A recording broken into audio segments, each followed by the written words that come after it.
Hello friend, welcome to Vijayasanthi YouTube channel. இன்னைக்கு நம்ம சமையல் வீடியோல வந்து ரொம்ப நாள் ஆச்சு நான் சமையல் வீடியோ போட்டு எல்லாரும் எப்படி இருக்கீங்க நல்லா இருக்கீங்களா?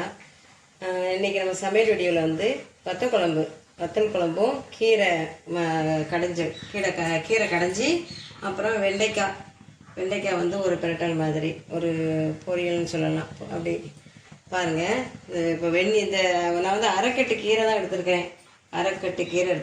அதுக்கு வந்து ஒரு டம்ளர் தண்ணி கொதிக்க வச்சுருக்கிறேன். அந்த கொதிச்சிருச்சு கொதிச்ச உடனே இதில் என்ன பண்ணணும்னா கொஞ்சோண்டு அது கொதிக்கிறதுல வந்து காயப்பொடி போடணும். காயப்பொடி போடுறப்ப நல்ல ஸ்மெல்லு சூப்பராக இருக்கும், நல்லாயிருக்கும். அப்படி போட்டு பாருங்கள். நிறைய பேர் பார்த்துருக்கேன், எல்லோரும் வந்து காயப்பொடி மிஸ் பண்ணிடுறாங்க. இந்த காயப்பொடி அப்புறம் வந்து ஒரு 10 சின்ன வெங்காயம், ஒரு 4-5 பூண்டு. இந்த சின்ன வெங்காயம் இப்போ சம்மர் டைம்னால வந்து நிறைய வெக்க ஜாஸ்தியாக இருக்கிறதுனால வந்து உடம்பு குளிர்ச்சிக்காக வந்து சின்ன வெங்காயம் நிறைய சேர்த்துக்கலாம். இதில் சேர்க்க முடியுமோ அதை சேர்த்துக்கலாம். தண்ணியில் காயப்பொடி போட்டிருக்கிறேன். ஒரு 10 வெங்காயம் போட்டிருக்கேன். 4-5 பூண்டு பல் போட்டிருக்கிறேன். இதில் ஒரு 4 வரமிளகாய் போட்டிருக்கேன். பச்சை மிளகாய் போட வேண்டாம், வரமிளகாய் போட்டிருக்கேன். அப்புறம் வந்து கொஞ்சோண்டு சோடாப்புன்னு சமையல் சோடா. இது வந்து எதுக்கு போடுறோன்னா கீரை வந்து அப்படி அதே க்ரீன் கலர்லேயே இருக்கும், பச்சை கலர்லேயே வந்து இருக்கிறதுக்காக அது போட்டு இப்போ கொதிச்ச உடனே இப்போது அரைமுடி கீரை தான் இது. 10 ரூபா கீரையில் பாதி தான் போடுறேன். இந்த கீரையை அப்படியே எடுத்து வச்சிடறோம். பச்சை மிளகாய் எல்லாமே இது மாதிரி வந்து காஞ்ச மிளகாய் போட்டு கொஞ்சம் சமையல் சோடா போட்டு காயப்பொடி நல்லா அந்த ஃப்ளேவர் சூப்பராக இருக்கும். கீரைக்கு சாப்பிடாத பிள்ளைங்களும் வந்து கீரைலாம் சாப்பிடுவாங்க, விரும்பி நல்லா ஸ்மெல்லாக இருக்கும். அதனால் அதையும் போட்டு வச்சுருங்க. இப்படி நல்லா இது கொஞ்சம் வேகட்டும். கொஞ்சம் கீழே போனதுக்கப்புறம் நம்ம பரட்டி போட்டுக்கலாம். அதுக்கப்புறமா வத்தல் குழம்புக்கு காமிக்கிறேன். இது வெந்துட்டுருக்கட்டும். பாருங்கள் ஃப்ரெண்ட்ஸ், இந்த கீரை நல்லா அவிஞ்சிச்சு. அவ்வளோதான். கொஞ்சம் அப்படிங்கிறதுனால வந்து கீரை போயிடுச்சு. நல்லா அதுக்கு அதிகமாகவே வந்து நல்ல சின்ன வெங்காயம் சேர்த்துருக்கேன். சேர்த்து நல்லா ஆறினோடனே கொஞ்சம் உப்பு போட்டு மிக்சியில் போட்டு அடித்து எடுத்துக்கிட்டு 2 கடுகு போட்டு கருவேப்பிலை போட்டு தாளிச்சிட வேண்டியதான். நம்ம வெங்காயம்லாம் ஃபஸ்ட்டே சேர்க்கறதுனால வேண்டாம், இதெல்லாம் போட்டு தாளிச்சிட வேண்டியதான். இது நல்லா ஆறட்டும். ஆறினோடனே மிக்சியில் போட்டு ஒரு அடி அடிச்சிக்கலாம். இப்போ அந்த வத்தல் குழம்புக்குள்ளே சொல்கிறேன் உங்களுக்கு. அது வந்து ஒரு 3 ஸ்பூன் வந்து மல்லிப்பொடி எடுத்திருக்கேன். 2 ஸ்பூன் வந்து வத்தல் பொடி எடுத்திருக்கேன். 1 டீஸ்பூன் வந்து மஞ்சள் பொடி எடுத்திருக்கேன். தேங்காய் வந்து ஒரு கைப்பிடி அளவு எடுத்துருக்கிறேன். சுண்டை வத்தல் சொல்லுவோம், அந்த சுண்டை வத்தல் வந்து வறுத்து வச்சுருக்கேன். இந்த வறுத்து வச்சுருக்கிறது வந்து இந்த மசாலாவோடய சேர்த்து அரைச்சிடுறது, முழுசாலாம் போடக்கூடாது, அரைச்சிடலாம். சின்ன வெங்காயம் இது போட்டு அரைக்கிறதுக்கு ஒரு 15 சின்ன வெங்காயம், மிளகு ஜீரகம் 2 வந்து பொரித்து வச்சுருக்கிறேன். மிளகும் ஜீரகம் எண்ணெய் விட்டு லேசாக பொரித்து வச்சுருக்கிறேன். இந்த பூண்டும் சின்ன வெங்காயத்தை உரித்து வச்சுருக்கேன் பார்த்திங்களா. இது வந்து நம்ம வந்து தாளிசத்தில் போட்டு நல்லா பரட்டிக்கிறதுக்கு இவ்வளவும் அரைக்கிறதுக்கு, இது வந்து தாளிக்கிறப்ப போடுறதுக்கு. இது புளி வந்து ஒரு எலுமிச்சம்பழம் அளவு போட்டு புளியை கரைச்சி வச்சுருக்கிறேன். இதுக்கப்புறம் இதெல்லாம் அரைச்சிட்டு வந்து காமிக்கிறேன் எப்படி பண்ணுங்க. இதில் ஒரு 50 பாருங்கள் ஃப்ரெண்ட்ஸ், இதில் 50 நல்லெண்ணெயும் கொஞ்சம் ஒரு 4 ஸ்பூனு கடலெண்ணெயும் ஊற்றிருக்கிறேன். ஊற்றிட்டு இந்த கடுகு நல்லெண்ணெய் ஊற்றினா நல்ல செக்கெண்ணெய், அதனால் கசக்காது. நல்லெண்ணெய் ஊற்றிக்கிறதுனால நல்ல கம்மன்னு இருக்கும். நல்ல கடுகு பொரிஞ்சதும் இந்த சின்ன வெங்காயமும் பூண்டு வச்சுருந்தோம்னா அதை இதில் போட்டுக்கிறேன். இந்த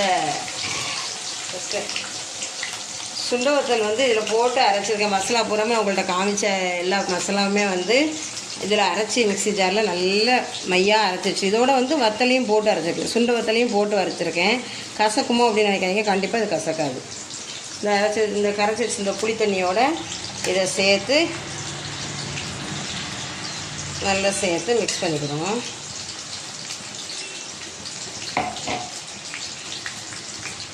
நல்லா இருக்கும். 1 வாரம் ஆனாலும் கெட்டு போகாது. ஃப்ரிட்ஜில் கூட வைக்கணும் வேண்டாம், 1 வாரம் ஆனாலும் கெட்டே போகாது. நல்ல ஜம்முன் இருக்கும் சாப்பிட்றதுக்கு. வெயில் டைமில் வந்து கிச்சன் பக்கமே நின்னா ப்ரெஷர் தான் ஏறுது. மதியம் வந்துட்டோம்னா நல்லா தயிரை ஊற்றி வச்சுக்கிட்டு இதே வச்சு சாப்பிட்டுக்கலாம். உப்பு போட்டுக்குவோம், கல் உப்பு. நல்லா கை விட்டே கரைச்சிக்கலாம். கொஞ்சம் கட்டியாக இருக்கும் பார்த்தீங்களா, கை விட்டே கரைச்சிக்கலாம். சப்ஸ்கிரைப் பண்ணுங்கள், ஷேர் பண்ணுங்கள், கமெண்ட் பண்ணுங்கள். பெண்ணுக்கு பெண்ணே எதிரி அப்படிங்கிற மாதிரி வந்து பெண்களே வந்து இப்படி ஸ்கிப் பண்ணிவிட்டு போகாதீங்க வீடியோவை. ஜென்ஸு கூட வந்து பார்க்குறாங்க. கொஞ்சம் ஒன்றும் இல்லாததை பாத்திரம் கழுவுறதையும் பாத்ரூம் கழுவுறதையும்லாம் பார்த்து உங்கள் வீடியோக்காக வெயிட் பண்ணேன் அப்படின்னு கமெண்ட் போடுறீங்க. பாத்ரூம் க்ளீன் பண்ணுறாங்க, வேறு என்ன பண்ணுறாங்க, பாத்திரம் கழுவி கொண்டு வைக்கிறாங்க, பீரோலேருந்து அடுக்குல துணி எடுக்கிறாங்க, அப்புறம் உழைச்சி போடுறாங்க, அப்புறம் அதை எடுத்து கீழே வைக்கிறாங்க, கீழே எடுத்து ஒதுக்கி மேலே வைக்கிறாங்க. இதை தான் பார்க்குறீங்க. ஒரு சமையல் வீடியோவுக்கு ஆதரவு கொடுக்க மாட்டேங்கிறீங்க. வெண்டைக்காய் புளிக்குழம்புன்னு போட்டிருந்தேன். அதனால் நிறைய வந்து 8,000 வியூஸ் பார்த்துருக்குறாங்க. பார்த்தா அவ்வளோ பேருக்கு நன்றி, எனக்கு நன்றி தெரிவித்துக் கொள்கிறேன். இந்த நல்ல கருவேப்பிலையும் போட்டு நல்ல சின்ன வெங்காயம், இந்த சின்ன வெங்காயம் என்ன தெரியுமா, அதில் இந்த சின்ன வெங்காயமாக முழுசாகவே போட்டுருங்க. அந்த குழம்புல வந்து அப்படியே நல்லா இப்போயே நல்லா வெந்துடும். இதிலே வந்து நல்ல 50% இதில் வெந்துடும். அதுக்கப்புறமா வந்து நம்ம குழம்பும் காயிறப்போ வந்து அதிலே வெந்துடும். நல்லா சூப்பராக இருக்கும். இந்த வெங்காயம் வந்து அதில் அப்படி இருக்கிறப்ப நல்லாயிருக்கும். பூண்டு பாருங்கள், நல்லா பூண்டு இதெல்லாம் போட்டு பார்க்குறப்போ சூப்பராக இருக்கும். நல்லா கரைச்சி வச்சுருக்குது பாருங்கள். இவ்வளோ இப்படி இருக்குது. அதில் ஊற்றினோன்னு பாருங்கள், இதை கிட்டு காமிக்கிறேன். சூப்பராக இருக்கும். இதுக்கப்புறம் வந்து ஒரு வெண்டைக்காய் கிச்சனில் நின்று பண்ண முடியலை, அவ்வளோ ஒரு வெக்கையாக இருக்குது. இது வெந்துருச்சு. பூண்டு, வெங்காயம், கருவேப்பிலை, கடுகு, உளுந்தம் பருப்பு இதெல்லாம் போட்டு நல்லா வெந்துருச்சு. இப்போ இதை ஊற்றிடும்.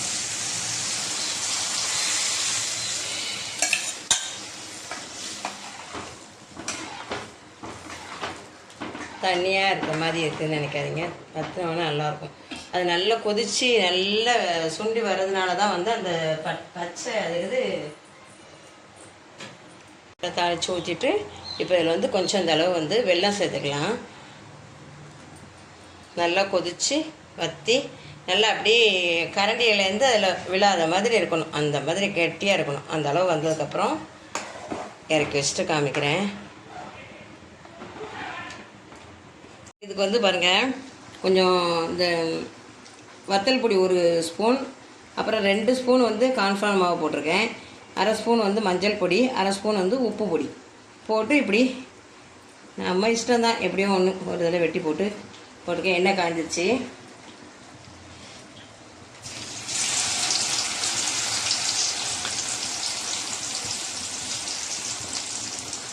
கொஞ்சம் கொஞ்சமாக போடணும்னு இல்லை, சும்மா போட்டு நல்லா மொறு வெந்ததுக்கப்புறம் இந்த எடுத்துட வேண்டியதான்.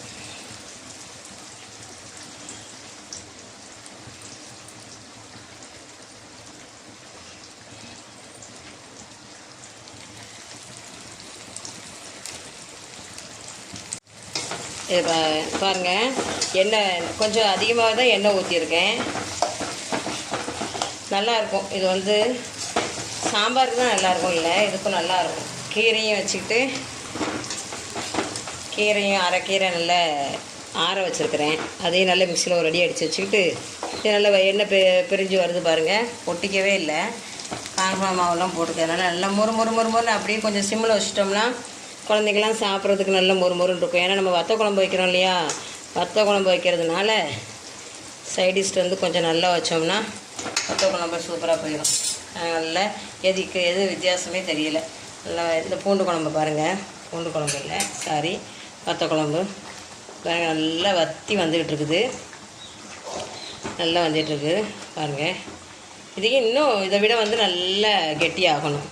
இப்படி இருக்கிறதுல இன்னும் இதை விட நல்லா கெட்டியாகும், சூப்பராக இருக்கும். வச்சு பாருங்கள். இந்த வத்தல்லாம் வந்து முழுசாக போட்டோம்னா அது அப்படியே நம்ம சாப்பிட்றப்ப வாயில் கடிப்படும் பார்த்தீங்களா. அது இல்லாமல் இது வந்து இப்படி இந்த வெங்காயம் இது அதே நல்லா மசிஞ்சு போய் தான் இருக்கும், நல்லா இருக்கும். இப்படி இது பண்ணுறப்போ கொஞ்சம் விஜயசாந்தி சாந்தி மாது அப்படிங்கிற சேனல் ரெண்டுமே என்னோடது தான்.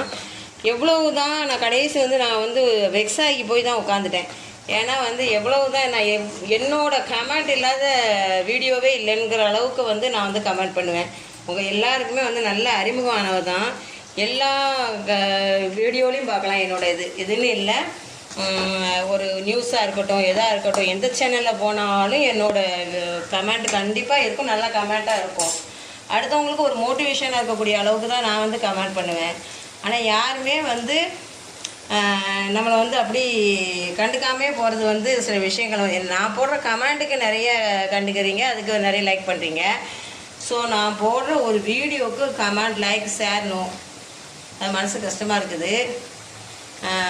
லேடிஸை நான் சொல்கிறேன், கண்டிப்பாக சொல்கிறேன், நீங்கள்லாம் வந்து கொஞ்சம் வந்து எனக்கு என்னையே உங்கள் சகோதரியாக வந்து நினச்சதெல்லாம் பண்ண மாட்டேங்கிங்க அப்படிங்கிறது எனக்கு தெரியல. ஒருத்தர் பிடிச்சி வச்சுக்கிட்டிங்கன்னா அதிலே தான் இருக்கணும் அப்படிங்கிறதுக்காக இல்லை, மற்றவங்களுக்கு வந்து ஒரு மோட்டிவேஷன், அவ்வளோதான். இதில் வந்து லட்சக்கணக்காக சம்பாதிக்கணும் அப்படிங்கிற ஒரு எண்ணத்தோடலாம் நான் எனக்கு ஒரு என்டர்டைன்மெண்ட், அது வந்து நான் வந்து நல்ல இன்ட்ரெஸ்ட்டாக செய்யணும்னு நினைக்கிறதுக்கு, அப்படி நான் செய்யணும்னு நினைக்கிறேன். அதுக்கு வந்து எனக்கு வந்து வாய்ப்பே கொடுக்க மாட்டேங்கிங்க. எனக்கு அப்படியே கவனம் அப்படியே விட்டணும் அப்படின்னு தோணுது. அந்த மாதிரி ஐயா ரொம்ப கேப்டன் வந்துடுது ஒவ்வொரு வீடியோக்கும். அந்த வெண்டைக்காய் புளிக்குழம்புலாம் வந்து நல்ல சூப்பர் வியூஸ் போயிருக்குது. அது மாதிரி வந்து பார்த்துட்டு பார்க்கக்கூட மாட்டேங்கிறீங்க, அந்தளவு பண்ணுறீங்க. சரி, இது ஃபைனலாக இது ஒரு வத்த குழம்பு வீடியோ போட்டு பார்ப்போம், பண்ணுறீங்களான்னு பார்ப்போம். லேடிஸ் வந்து என்றைக்குமே வந்து பெண்களுக்கு ஆதரவாக இருக்கணும். ஜென்ஸு வராங்க, அவங்களும் இப்போ அப்படி தான் பண்ணுறாங்க. ஒன்றும் இல்லாத வீடியோவை பார்க்குறீங்க. உங்களுக்கே தெரியுதா தெரியலையான்னு எனக்கும் தெரியலை. தெரிஞ்சு தான் பார்க்குறீங்களா என்ன அப்படிங்கிறது. ஒரு குடும்பத்தில் 10 பேர் சேனல் வச்சு போட்டுட்ருக்காங்க, அதெல்லாம் பார்க்குறீங்க. ஆனால் வந்து நமக்கு ஒரு என்னன்னு கேட்க மாட்டேங்கிறீங்க. சரி, இது வெண்டைக்காய் நான் கீரை அரைச்சிட்டு இது நல்லா இன்னும் கொஞ்சம் கட்டியாக வைக்கணும். கொஞ்சம் சிம்பிளாக வச்சிடுறேன். இன்னும் ஒரு 5 நிமிஷம் ஆகும். ஓகே, கீரை அரைச்சிட்டு வரேன். ஃப்ரெண்ட்ஸ் பாருங்கள், வெண்டைக்காய் அப்படி முறு ஒரு வெண்டைக்காய் வறுவல், கொஞ்சம் என்ன மாதிரியே கலர் கம்மியாக இருக்கும். கீரை மசியல் நல்லாயிருக்கும். இதில் தக்காளி போடவோ எதுவுமே போடலை. அது மாதிரி வந்து நான் சட்டிலையும் கடையில் மிக்சியில் போட்டு ஒரு அடித்து வச்சுருக்கேன், அவ்வளோதான். பூண்டு மணம் எல்லாம் சேர்ந்து சூப்பர் ஃப்ளேவர், சூப்பராக இருக்குது. இந்த வத்த குழம்பை பாருங்கள். இந்த வத்த குழம்பை பார்த்த பிறகும் நீங்கள் வந்து இது எப்படி பண்ணீங்க அப்படின்னு என்கிட்ட கேட்டு கமெண்ட் பண்ணாமல் இருக்காதீங்க. நான் பேசினேன்னு என்னோடய ஃபீலிங்கை சொன்னேன் அப்படிங்கிறதுக்கு வந்து யாரும் வருத்தப்படாதீங்க, யூடியூபர்ஸ் யாரும் வருத்தப்படாதீங்க. பாருங்கள் எவ்வளோ ஜம்முன்னு இருக்குதுன்னு. இது வந்து கல்யாண வீட்டில் கூட இப்படி ஒரு வத்த குழம்பு நீங்கள் கண்டிப்பாக பார்த்துருக்க முடியாது. அவ்வளோ ஒரு டேஸ்ட்டு, என்ன ஒரு கசப்பு தன்மையே இருக்காது. இப்படி வச்சு பார்த்துட்டு கசந்துச்சுன்னா நீங்கள் என்கிட்ட கமெண்ட்டில் கேட்கலாம். பாருங்கள், பூண்டு, அந்த பொடி வெங்காயம், சின்ன வெங்காயத்தை இந்த வெங்காயத்தை வந்து நம்ம இதில் வந்து ஸ்கிப் பண்ணவே மாட்டோம், அப்படியே சாப்பிட்ருவோம். அவ்வளோ சாஃப்டாக அவ்வளோ சூப்பராக இருக்கும். ஒரு வாரம் ஆனாலும் வெளியே வச்சுருந்தாலே கெட்டு போகாது, அந்தளவு இருக்குது. பார்த்துட்டு எப்படி இருக்குதுன்னு செஞ்சு பார்த்துட்டு கமெண்ட் பண்ணுங்கள், லைக் பண்ணுங்கள், சப்ஸ்கிரைப் பண்ணுங்கள். ஓகே, அடுத்த ஒரு வீடியோவில் நீங்கள் எப்படி கமெண்ட் பண்ணுறீங்க அப்படிங்கிறத பார்த்து அடுத்த நெக்ஸ்ட் ஒரு வீடியோவில் பார்க்கலாம். பாய்.